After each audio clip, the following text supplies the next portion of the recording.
This is an introduction to the key terms used in media studies. Media language is the way in which the meaning of a media text is conveyed to the audience. One of the ways media language works is to convey meaning through signs and symbols suggested by the way a scene is set up and filmed. Signs and symbols in media studies are polysemic, which means they are open to many interpretations. The different possible meanings in media studies depends on two things. The first is the way the signs and symbols in the text are read. The second is the cultural background of the person reading the text. For film and television, media language includes the way meaning comes across through the pictures and through the words or dialogue. Seeing the characters in a moving image text allows meaning to come across as non-verbal communication. This includes the gestures, facial expressions, clothing and props in a film or TV show, as well as where the characters are placed in the frame.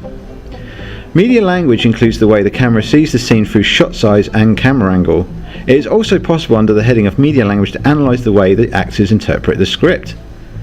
In media studies, representation is how media texts deal with and present gender, age, ethnicity, national and regional identity, social issues and events to an audience.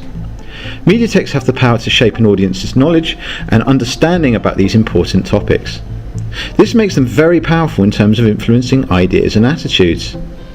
In order to analyse media texts to determine how they've represented ideas and issues, it's important to be familiar with some of the key terms.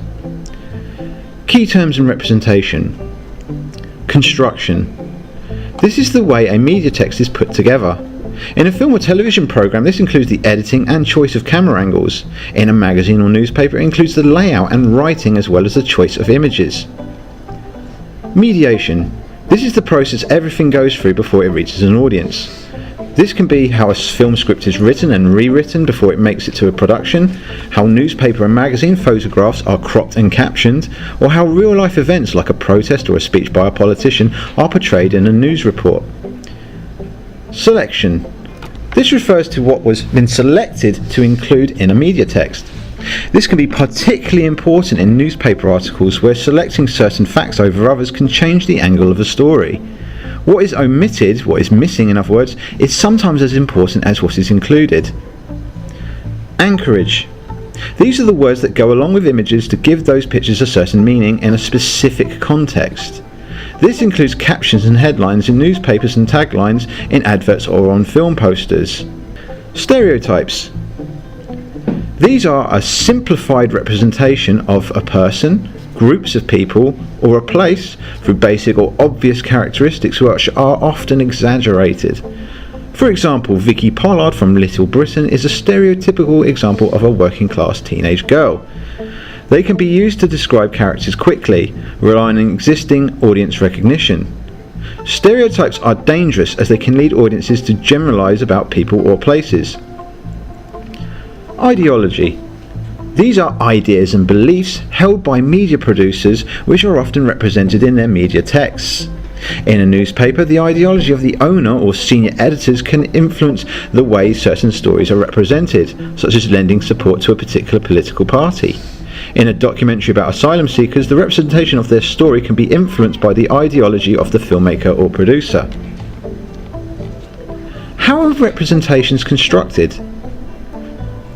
Camera shots and angles. A low-angle camera shot can make someone seem more powerful and in control than they really are.